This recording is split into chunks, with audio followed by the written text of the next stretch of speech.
watch this video. If you haven't already, don't forget to subscribe to my channel for new punk rock videos every week and tap the bell to get notified when new videos drop.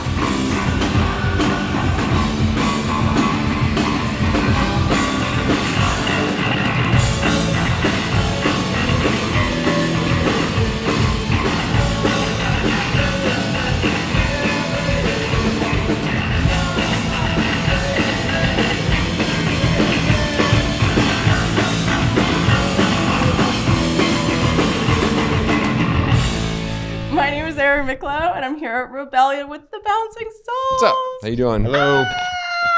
That's how I feel about you guys. I'm very excited to be here.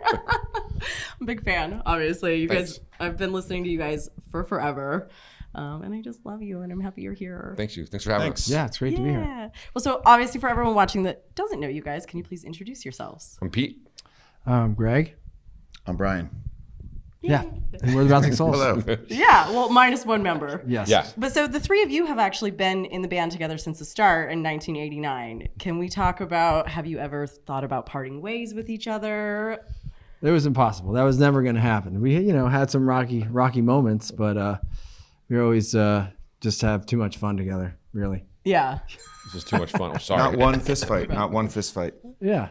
The closest we ever got to an actual fist fight, actually, Funny we're here. was here in Blackpool, That's right. a couple of years ago. The story's Years and crazy. years 6, ago. 7 years ago. Now I want to hear it. Tell me. GBH was involved a little bit with maybe some substances. Keep it vague, Keep Yes. it vague. That's There was good. a bottle of. We walked around drinking a whole bottle of Jameson like it was beer. Drank that whole thing. I think we were up till like 5 or 6 in the morning. Yeah. We had some little room. Me and Brian used to room together for our whole lives. It's actually kind of Until that night. Yeah. That was the night that we were like, can't do it anymore. It was Yeah. like we The had breakup, a- And we woke up in our underwear, in the room about to fight. But why? And we were looking Snoring, at each over snoring. Snoring. we were just drunk as hell. And I was like, And we were both we were just face to face with our fists up, and we looked at each other and just started laughing. Yeah. Yeah. And that was And then the next day, Brian's like, all right, Greg, can I room with you? So, That's when we broke up. we had the next day, we traveled, did a show somewhere else. Brian and I shared a room together, and he woke up and he was like, oh my God, I slept through the entire night.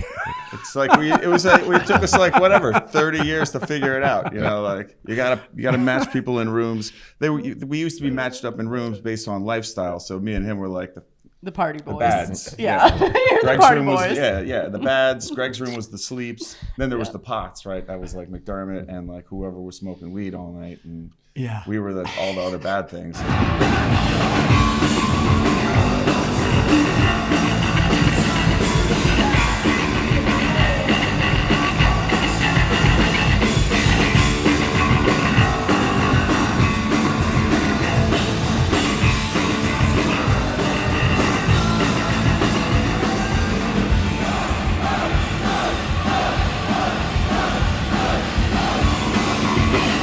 So then who do you room with then? Do you get a room by yourself or you room We with the tour changed manager? out. Sometimes if it was odd, I would sometimes get a room by myself. It was an odd number. Yeah. Whoever else was the quietest in the crew. Yeah, at the time, 'cause you know? The singer needs sleep, or me as a singer needs sleep. So He keeps I would singing be higher like, and higher. there's a big world out there to party in.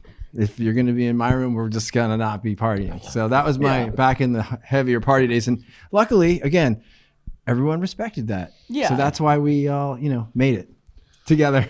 These are things you figure out along the way. So now I'm asleep. Yeah. I live in the sleeps. So then do you We're all guys sleeps stay now. together? Yeah, we're all sleeps now. Yeah, That was a long time ago. Right? And we're kind of all pots. I'm not still party room. the BADS aren't running it like we used to. It was like we'd be dead if we kept doing them. Yeah, Nonsense. It was right. Oh no. BADS. The tales of the BADS. We got BADS tattoos though. Do There's you? like a whole crew. There's it's not just me and Pete. There was a lot of people that were in that clique. Can I see it, or is it somewhere accessible? Yeah. Yeah. Looks like. Oh my God, you got Bad it, and it Brains, looks like yeah. Bad Brains. Yeah, it's Bad Brains. That's the BADS. Oh my God, the BADS. I mean, you got to get tattoos for everything. You do. Well, that's cool. It didn't happen unless you got a tattoo about it, right? Right. It's like Instagram now. Yeah. That's a tour. Those are tour stories, though. It's like you get your tour tattoos, and it's just like a little memory of that. Exactly. That's how we actually remember things now. We get dates tattooed on places.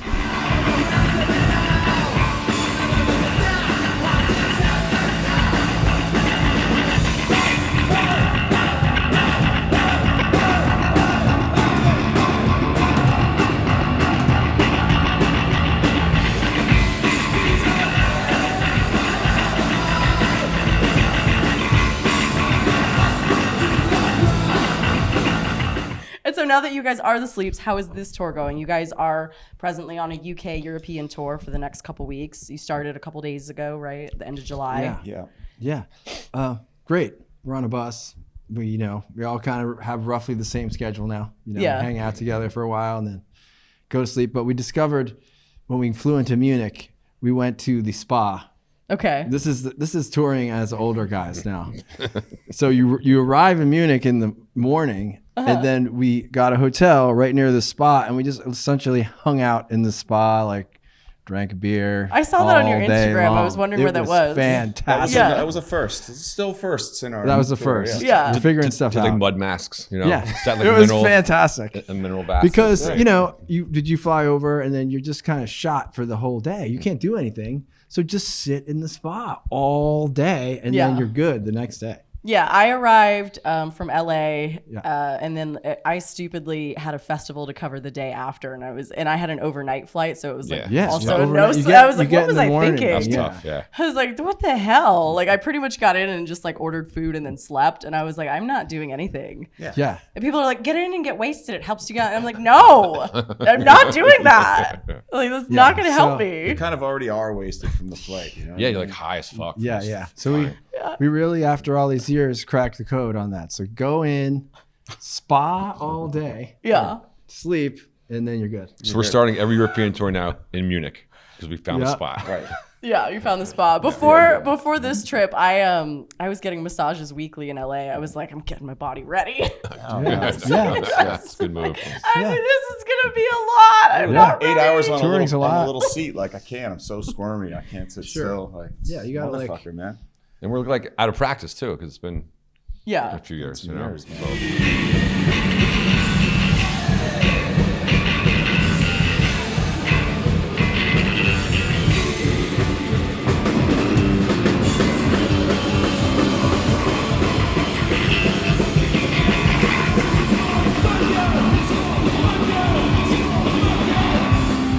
Well, so for you guys, what are some of your rituals to prepare for a tour? just getting your life at home together Yeah. enough so you feel okay about going away. It's more of a Feel that. scramble than a ritual. It's just trying to get all the loose ends and handle everything and get your like ducks in a row. Yeah. Is there anything Apologize each of to your you wife. individually, is there anything that you guys like, one thing you have to do when preparing to leave? Because obviously being such seasoned touring musicians, is like, out of all the years, is there any like, I was like, I have to do, aside from tying up all your loose ends at home? I don't think so. I mean, you just got to remember you need all the basic stuff. Yeah. I could pack in my sleep now. It's Yeah, like yeah. this many years of packing. Yeah. You just Yeah. have like you just rattle it off in your head. You're just like Yeah. vitamins, toiletries, underwear for one for each day, socks one for each Passport, day, t-shirts, you know. one pair of pants. You know, like you're done. Have you ever forgotten anything? Yeah, passport. I was gonna say, did you forget your pass? That sounded You like do that once and you never do that again. That was the worst. Yeah. That's you get that passport panic. Does You're like- happen. Even if you pack Get to the it, airport and you're like, Yeah. fuck it. Yeah, and then, Brian got his passport stolen in Italy. Oh my Way God. That was a back. good time. That was a big That was drama. good. A couple of passport moishes. Yeah, that was wild.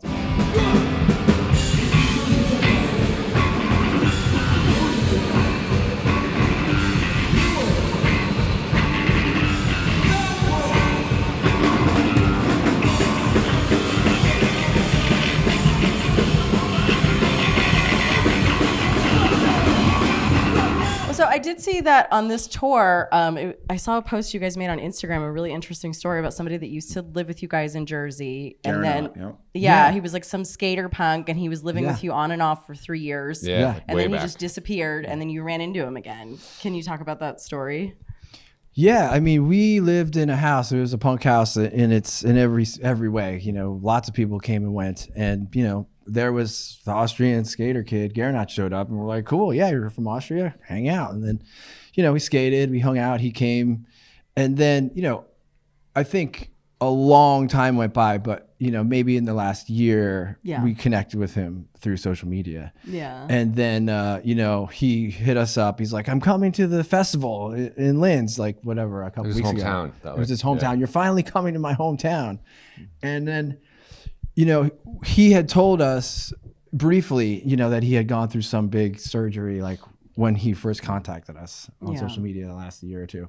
And then we got more of the story when we saw him in person. So he said essentially he had this crazy, like, he was in and out of consciousness, and his brain had a major, I don't even know what it was, but it was like a brain surgery. He's got a big scar in his head. It seems like insane.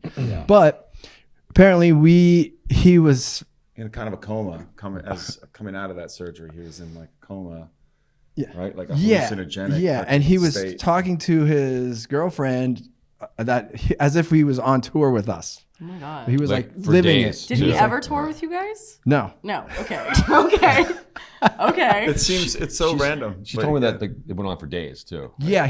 But he wasn't talking about it as if it happened. He was like, he was living it. Like living Yeah. it. Like Pete, get the amp. Like, come on. Like, where's the dressing room? Like, God. Pretty wild. Yeah. That's kind of alarming. I mean, It's some weird shit. It's deep stuff. And then, cool brain he's weirdness. like grateful because he sort of has all his brain function back. He's like, it's amazed that it's all good. yeah. I mean, maybe that was in his way, his mind's eye, speaking of like what helped him get through that trauma of like, I'm just going to make up a really fun story of somewhere I wish I was. Maybe. Yeah, totally. That's what we thought too. We were kind of like, glad we could be there for you, bud, we were like kind of happy about it. That's probably literally what's going to happen to the three of us anyway. Like, Yeah. at some Yeah, point. I mean, But we're all just gonna end be up like gonna be 80 there and we're going to be at on some tour point. mentally. Like, I'm coming. In a, Where's George? on a rocker, I'm kind of already there. on a rocker. Where's the shower? Where's catering? Then it'll turn into the olds. It'll just The be olds. Everyone's on that. Yeah. Yeah. Kind of already has a Going to little the bit. same We're already place. heading there. Yeah, it's The not olds. far off. It's funny. The olds. Not really. We're sort of there already. Not far. Present tense.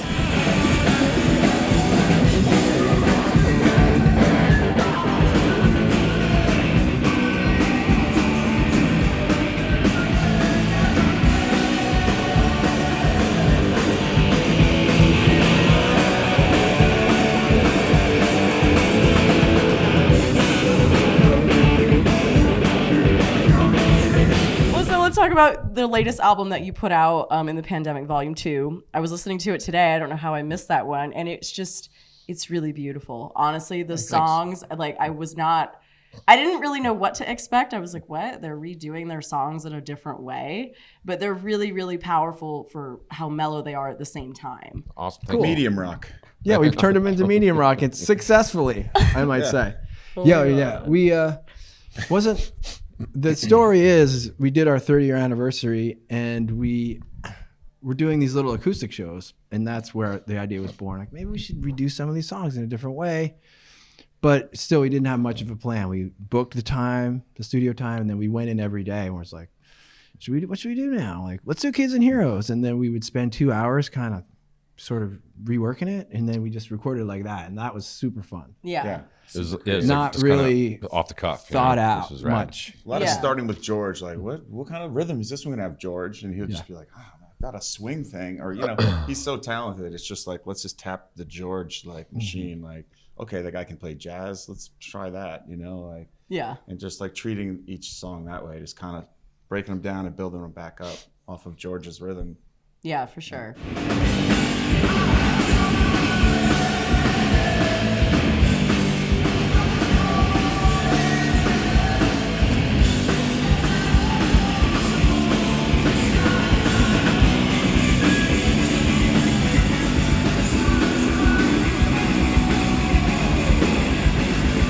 Greg, I saw in another interview that you did, it was one like a throwback one, and you were talking about it in depth of how singing these songs different because they're like programmed in you, and probably for all of you, you've played them for so many years.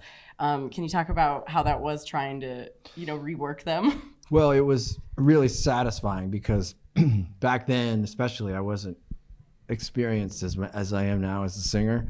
So we would write the songs and then record them within a couple weeks. Yeah. And then I would go on the road and sing them every night for 2 years and really begin to like stretch them out and get good at them. So Yeah. it was satisfying for me to be like, cool, I'm going to sing Gone the way I have been singing it for 20 some odd years now. And same with the other ones like that. That Yeah. was really satisfying. Yeah, they were great. I really, really love that album. It's wonderful. And I thought it was interesting how you said like the breakdown of the volume 2. I took it as the title name was just volume 2 because it's these songs being reworked. But you talked about how it's more like, can you talk? The dial, but The volume 2, it we works that thought way about too. that way. We liked the multiple definitions of it. Yeah. Essentially, yeah. Also funny that there's no such thing. We have no volume 1. Yeah. Yeah. Well, I just took it as, well, it's volume 2 because these songs have already been out. So Right. Yeah. Okay, so you got that. That makes That's sense. how I Good to read know. it. It's successful that way. It makes sense. Yeah. And then the back cover is we're a picture of a volume knob on 2, which was like there's Just like a kinda little cheeky quieter. joke in there. Yeah. But we're talking about doing a volume 2, volume 2. Yeah. That's That's the going to next happen thing. actually probably next. We just finished recording another Loud Fast record. Like, Okay. You know, that's coming out in like hopefully in March. And then the next thing we probably do after that would be volume 2, volume 2. So then can that one be volume 4? Because 2 times 2 is No way. 4. That would be like real cheeky. Just keep going with it. Yeah. deep? People are they're gonna be like, "Where was volume 3?" Yeah. But then you can You get missed them with it. that because nobody That's a saw. good one. It's good. This is volume 4. 2 times 2. But a lot of people will be like, Do the Yeah. fucking math. "Did I miss volume 1?" You know?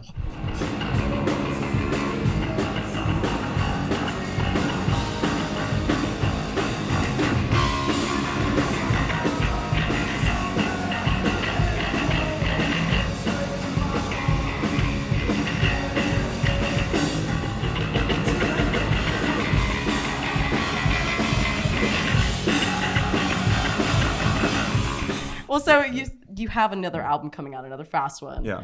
How far along are you recording it? It's done. It's done. Done. That's Yeah. the weird thing because vinyl is backed up so far. You really have to finish the entire album and then wait like 7 months Yeah. for the vinyl. To Yeah, get I've seen pressed that with and other bands that it's like the pressings are taking a really long time. It's kind of a weird feeling. The art's done. Everything's done right now. Yeah. Just sitting on it for like an egg. Aw. Yeah. So wait, where did you guys record it? Did you record it at your studio? No, or? we did same guy that we did Will Yip. other stuff with. Okay. This producer that we did Crucial Moments with and Volume 2 with. We just like kind of like love working with him. Yeah, that's awesome. But you guys all have side things in addition to the Souls. You have another band, you've done your stuff with your wife, and then you have your studio. Can you guys talk about your respective projects?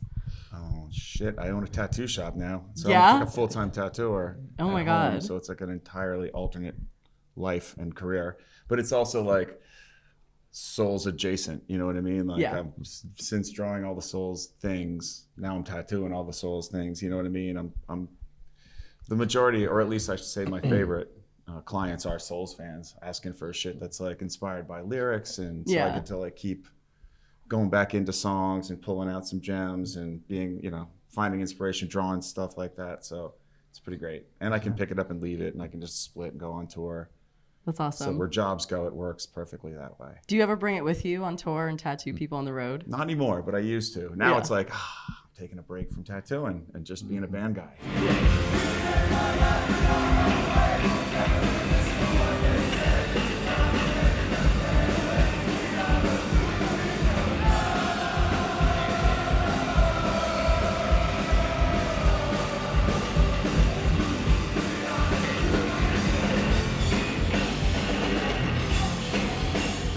Well, I think that's all the questions I have. I don't want to take up too much of your guys' time because you have to go on soon. And I just want to say thank you so much for taking the time today. Thanks for having us. That's Yeah. awesome. Appreciate it. Thanks. Thank Yeah. you. How you doing, everybody? We're the Bouncing Souls, and you're watching Last Rockers TV. TV.